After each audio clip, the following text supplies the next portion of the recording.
Good morning everyone, আমি স্নিগ্ধা নিয়ে আসলাম আরও একটা মিনি ব্লগ। আশা করি সবাই ভালো আছো। সকাল সকাল উঠে বিছানা গুছিয়ে নিলাম, তারপরে চিয়া সিড ওয়াটার খেয়ে চিয়া সিড ওয়াটারটা আমার জন্য টিউশনে গেছিলাম, তারপর চলে আসলো টিউশনের মধ্যে একটা পার্সেল, সেটাই ওপেন করলাম।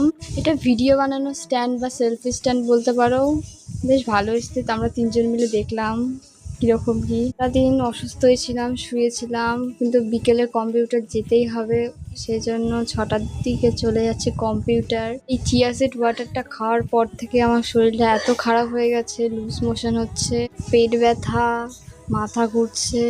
এটা গঙ্গারামপুর হাই স্কুলে আমি পড়ি, 11-12 এই স্কুল থেকে কমপ্লিট করছি। এবার চলে যাচ্ছে কম্পিউটার সেরে বাড়িতে এসে শরীরটা এত খারাপ, রাতে তো স্কিন কেয়ার করতেই হবে, সেই জন্য ফ্রেশ হয়ে চলে আসলাম স্কিন কেয়ার করতে।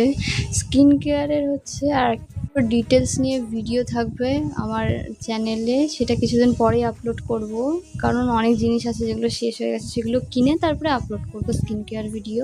নাইট স্কিন কেয়ার কে চুল আঁচড়ে ক্রিম মেখে নিচ্ছি। প্রায় বাজে রাত 11:30, এখনো খাওয়া দাওয়া হয়নি, মানে খেতে ইচ্ছা করছে না আর কি, কিছুই ভালো লাগছে না। রাতে তাও ভালো লাগছিল, সারাদিন তো বিছানা থেকে উঠতেই পারছিলাম না। তাও তো কিছু করার নেই, করতে তো হবেই আমাকে, নিজের কাজগুলো তো নিজেকেই করতে হবে না, যতই কষ্ট হোক না কেন। আর হচ্ছে ভিডিও বানাবো যে ব্যাকগ্রাউন্ডটাও ভালো নেই, ওই বাড়িটা হলে পরে তাও, এখনো তো কিছু কাজ বাকি আছে, ওই বাড়িটা হলে পরে ব্যাকগ্রাউন্ডটা ভালো হবে, ভিডিওটাও ভালো করে বানাতে পারবো। দেন সেলফি স্টিক নিয়ে একটু পোস্ট দিয়ে গোলা রুটি খেয়ে নিয়েছিলাম।